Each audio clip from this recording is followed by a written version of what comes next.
Kia ora ana tātou katoa, ko Chelsea Colours mano tōku ingoa.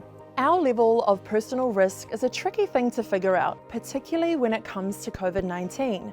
But we know the best way to reduce our risk of serious illness or death is vaccination. Let's look at why. There are two ways of talking about risk: relative risk and absolute risk. Absolute risk is the likelihood we'll get infected with COVID-19 and then become sick in a particular period of time. For example, this is like the risk of you being badly hurt in a car crash in the next year. It depends how much you drive, whether you speed or not, and more. And then there's relative risk. This is different but more important when it comes to understanding the benefit of vaccination. The word relative matters. It tells you the risk of becoming sick with COVID-19 after getting vaccinated compared to an unvaccinated person. Extending our car crash analogy, this is like comparing the fates of a seatbelted person and an unseatbelted person if they were in a similar crash. Getting vaccinated reduces the relative risk in vaccinated people by 90%.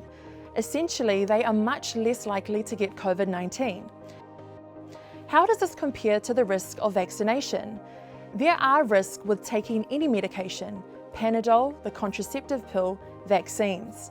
The most significant side effect associated with the Pfizer vaccine is myocarditis, a type of heart inflammation. A massive study from Israel found that among more than 5 million vaccinated people, 136 cases of myocarditis were reported shortly after vaccination, nearly all of which were mild cases in young males.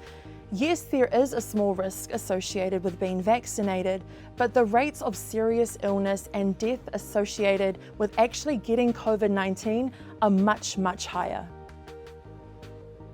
The Whole Truth About the COVID Vaccine is a series from Stuff, made in partnership with Māori Television and Pacific Media Network.